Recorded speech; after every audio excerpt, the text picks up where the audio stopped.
शिव, विष्णु और ब्रह्मा के बीच में कौन अधिक पूजनीय है? ये वही स्त्री नहीं है जिसके पिता ने इसका विवाह मेरे साथ करना तय किया था? विष्णु भगवान उठ के खड़े हो जाते हैं और भृगु जी का पैर पकड़ के कहते हैं, महाराज आपके चरण अत्यंत कोमल, कि अगर आप चाहें तो अपना आधा आयुष्य दे करके उसको जिंदा कर सकते हैं। मेरी प्रियतमा मात्र जागृत नहीं हो, वो जिंदा ना हो, बल्कि वो जैसे रूप और श्रृंगार से युक्त थी उसी तरीके से वो पुनर्जीवित हो। सृष्टि का क्रम यह है कि अगर पुत्र संतान उत्पन्न करे तो वो अपने पितृ ऋण से मुक्त होता है।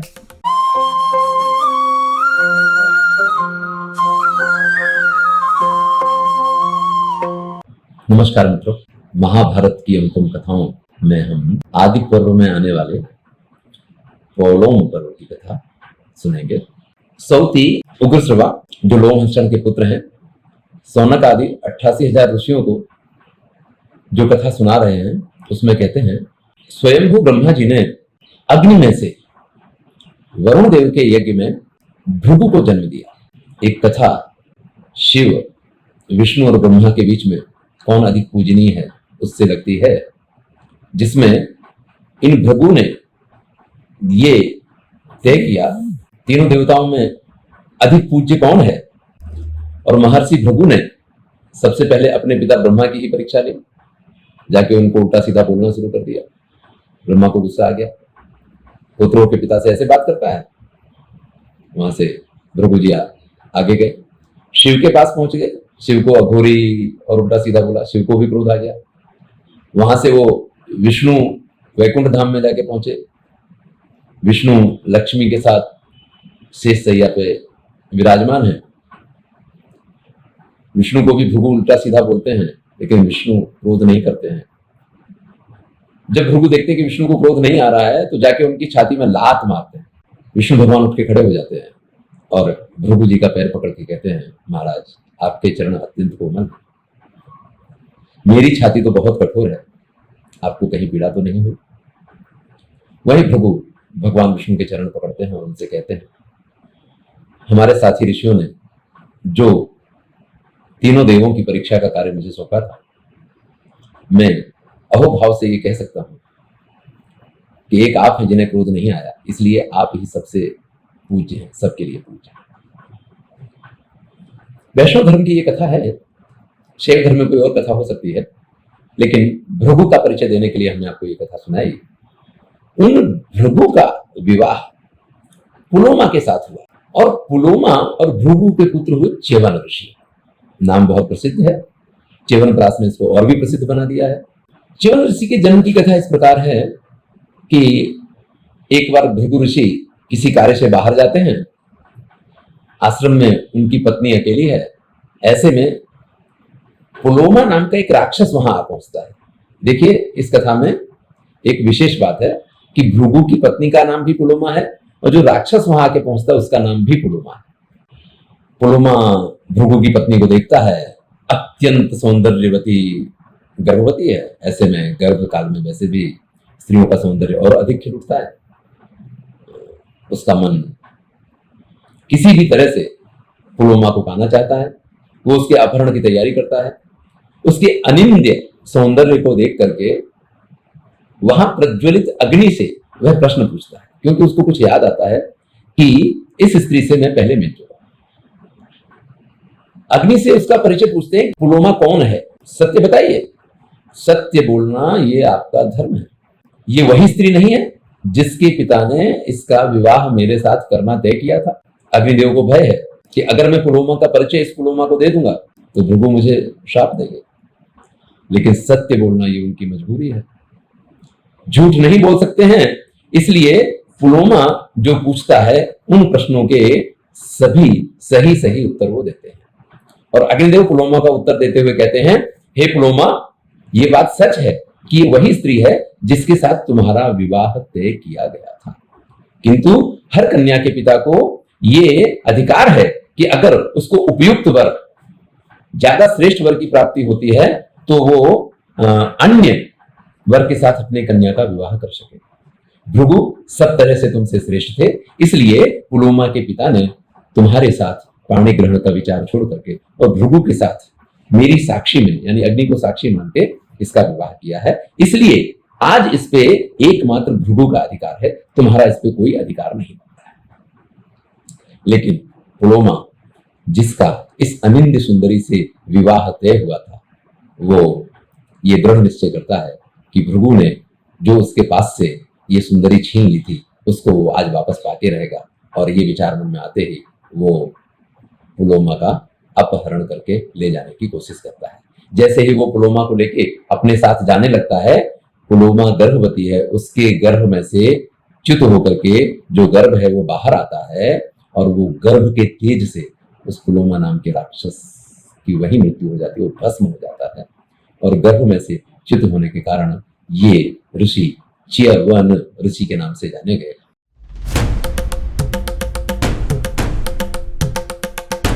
च्यवन ऋषि का विवाह सुकन्या के साथ हुआ। च्यवन और सुकन्या के पुत्र प्रमति हुए। प्रमति का विवाह घृताची नाम की अप्सरा से हुआ और घृताची नाम की अप्सरा से विवाह होने के बाद प्रमति का पुत्र हुआ रुरु। एक गंधर्व है, मेनका के साथ उनके संबंध से एक पुत्री का जन्म होता है। वो पुत्री को मेनका जन्म लेने के साथ ही आश्रम के बाहर छोड़ के चली जाती है। एक ऋषि उस कन्या का लालन पालन करते हैं। सभी प्रमदाओं में श्रेष्ठ होने के कारण उस कन्या का नाम प्रमदवरा पड़ता है। ऋषि स्थूलकेश ने अपने यहां उसका लालन पालन किया। ये स्थूलकेश ऋषि के आश्रम में कन्या बड़ी होने लग गई। प्रमति के पुत्र रुरु के साथ उसका विवाह तय हो जाता है। लेकिन संयोग देखिए, वो कन्या एक दिन वन में मस्ती कर रही है, खेल रही है। ऐसे में एक सर्प के ऊपर उसका पैर पड़ जाता है और वो सर्प उस कन्या को काट लेता है, जिससे उस कन्या की मृत्यु हो जाती है। सारे ऋषि एकत्रित होते हैं, कन्या को जीवित करने का प्रयास करते हैं, लेकिन कन्या जब जीवित नहीं होती है, रुरु को भी ये समाचार मिलता है। रुरु वहां आकर के अत्यंत विलाप करता है।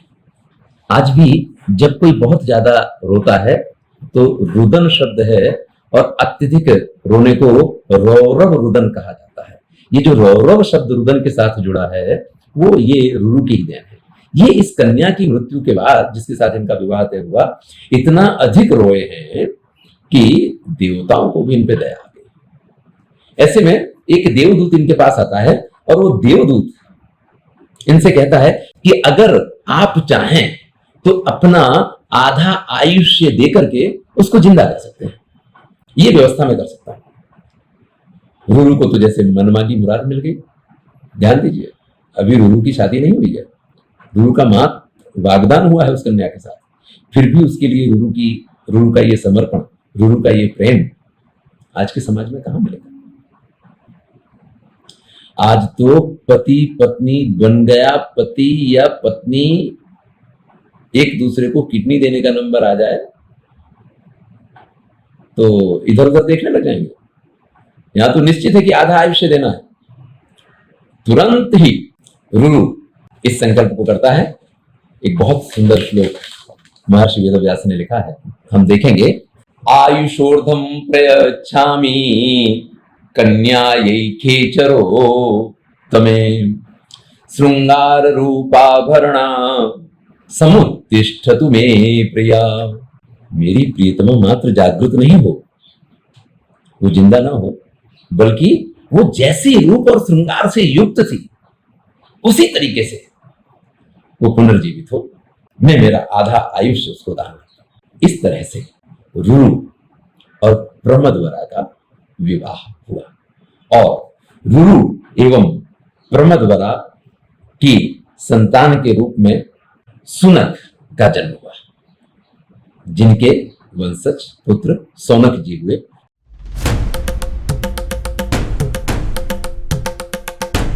रुरु और प्रमदवरा का विवाह हो गया। रुरु और प्रमदवरा के पुत्र के रूप में सुनक का जन्म हुआ। लेकिन रुरु अभी तक ये बात भूल नहीं सके हैं कि एक सर्प ने उनकी सुंदर पत्नी को कितनी पीड़ा पहुंचाई और उसको मृत्यु तक पहुंचा दिया। एक दिन वन में डुंडुब नाम का एक सर्प दिख जाता है रुरु को, और रुरु मोटा सा लकड़ा लेके, मृत्यु दंड जैसा दंड लेकर के, और उसको मारने जाते हैं। वो डुंडुब ये सर्प होता है, सर्प की एक विशिष्ट प्रजाति है जिसके दोनों तरफ मुंह होता है, दुमुहा सांप भी बोलते हैं। ये दुमुहा शब्द जो है ये डुंडुब का ही अपभ्रंश और आगे चल के दुमुहा शब्द इसमें से आया हुआ। वो डुंडुब जो है वो कहता है कि महाराज, मेरी प्रजाति का कोई सर्प कभी किसी को काट ही नहीं सकता है। हम तो बड़े ही दया के पात्र हैं। कुछ ऐसे सर्प हैं जो लोगों को डसते हैं, लोगों को काटते हैं, लेकिन उनकी वजह से खामियाजा हमें भोगना पड़ता है, लोग हमें भी मार देते हैं। आप हमें बेकार ही मारेंगे। उसकी इस प्रकार की वाणी को सुन के रुरु को उनके ऊपर दया आ गई, और रुरु ने उनसे पूछा है कि आप कौन हैं, आप आपका परिचय दीजिए, क्योंकि सर्प योनि में कोई इस तरीके से बात नहीं करता है। तब उन्होंने कहा कि मैं सहस्त्रपाद नाम का ऋषि हूं। खगम नाम के एक ब्राह्मण हमारे परम मित्र थे, वो एक यज्ञ में लगे हुए थे। हमारी नव युवावस्था थी, हम दोनों मित्र थे। उनको यज्ञ में रत देख करके उनका ध्यान उस तरफ था। उसी समय मैंने लकड़ी में से एक सर्प बनाया और उस सर्प से उनको डरा दिया। उस सर्प से भयभीत हुए वो खगक जो ब्राह्मण थे वो बेहोश हो गए। लेकिन जब वो होश में आए तो उनको मुझ पे अत्यंत क्रोध आया, और अत्यंत क्रोधवश उन्होंने मुझे डुडुब होने का श्राप दे दिया। मैंने जब उनसे कहा कि महाराज, मैं तो आपसे मजाक कर रहा था, मैं तो मस्ती कर रहा था, मुझे नहीं मालूम था इसका परिणाम इतना भयानक होगा। तब उन्होंने कहा कि प्रमति पुत्र रुरु जब आएंगे तो उनके दर्शन से आपको इसमें से मुक्ति मिलेगी। आज मैं इस योनि में से मुक्त हुआ हूं तो मैं मानता हूं कि आप प्रमति पुत्र रुरु होने चाहिए।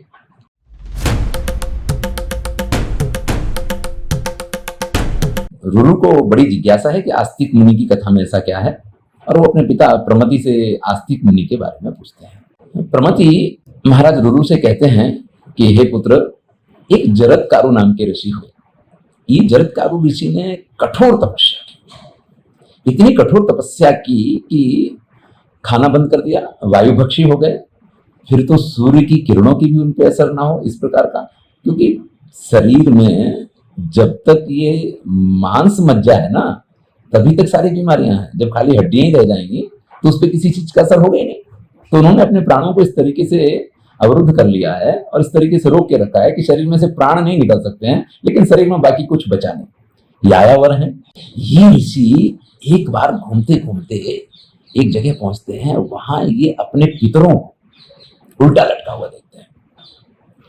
इनको बड़ी ग्लानि होती है कि मेरे पितर उल्टे लटके हुए हैं।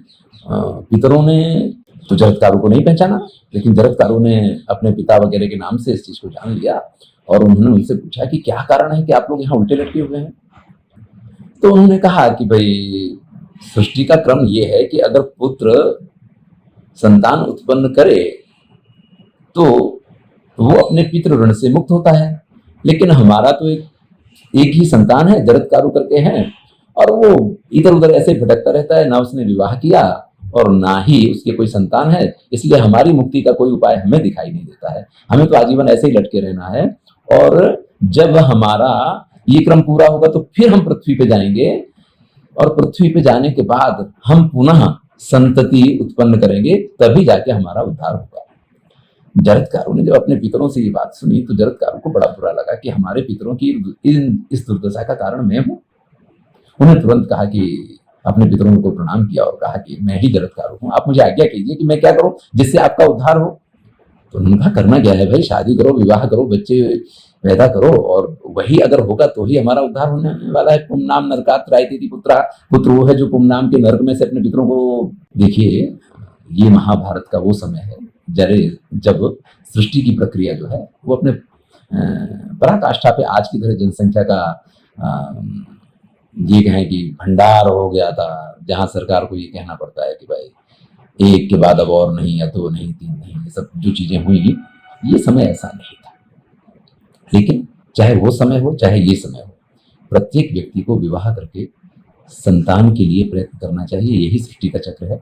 हमारे यहाँ हमारी संस्कृति जो कि इस बात का स्वीकार करती है कि हमारे ऊपर 3 प्रकार के ऋण हैं: गुरु ऋण, मातृ ऋण और पितृ ऋण। गुरु ऋण में से तो मुक्ति मिल जाती है, हम विद्या अध्ययन करके या दूसरों को विद्या दान करके उस ऋण में से मुक्ति प्राप्त कर लेते हैं। पितृ ऋण में से, पितरों के ऋण में से तभी मुक्ति मिलती है जब हम अपने यहाँ संतान उत्पन्न करते हैं। और मातृ ऋण में से तो कभी मुक्ति मिलती ही नहीं है। व्यक्ति हमेशा माता का ऋणी ही रहता है, उसमें से कभी उसको मुक्ति नहीं मिल सकती है। तो इस प्रकार जरत्कारु से उसके पूर्वजों ने कहा कि भाई आप विवाह करो। आज भी जो भी व्यक्ति है, स्त्री हो पुरुष हो, उसको विवाह अवश्य करना चाहिए। ये उसके पूर्वजों के लिए ही आवश्यक नहीं है, ये हमारी सामाजिक व्यवस्था के लिए भी आवश्यक है। जरत्कारु ऋषि, इनका तो कोई मन ही नहीं था, भटकते यायावर, मैंने कहा ना कि यायावर ही ऋषि हैं, ये तो इधर से उधर घूमते हैं। तो पितरों की बात सुनकर उनके मन में एक बात तो आई कि चलो मुझे विवाह कर लेना चाहिए। लेकिन मेरे जैसे व्यक्ति से जो घूमता ही रहता है, भिक्षा वृत्ति करके अपना जैसे तैसे पालन करता है, जिसके शरीर में भी किसी प्रकार का कोई वो नहीं है, मात्र शरीर के नाम पे हड्डियां जिसकी हैं, कौन अपनी कन्या देगा ऐसे उसको। लेकिन फिर भी एक इच्छा थी कि मेरा नाम जरत्कारु है और जरत्कारु नाम की कोई स्त्री मिल जाए तो मैं विवाह कर लूं। इधर वासुकी जो नाग है, उसकी पुत्री है जरत्कारु, उसका भी नाम जरत्कारु है। वासुकी उसको लेकर के ऋषि के पास पहुंच जाते हैं कि मैं अपनी इस बहन का विवाह आपसे करना चाहता हूँ। जरत्कारु ने कहा कि भाई ये तो संभव नहीं है, क्योंकि मेरा जो निश्चय है वो ये है कि मैं अपने ही नाम वाली स्त्री से विवाह करूंगा। तो वासुकी ने कहा कि भाई मेरी बहन का नाम भी वही है जो आपका नाम है, तो आपकी शर्त यहाँ पूरी हो जाती है, इसलिए आपको ये विवाह कर लेना चाहिए। उस विवाह के लिए जब तैयार हो जाते हैं, दोनों का विवाह होता है और उनके परिणाम स्वरूप उनके यहाँ पुत्र के रूप में आस्तिक का जन्म होता है।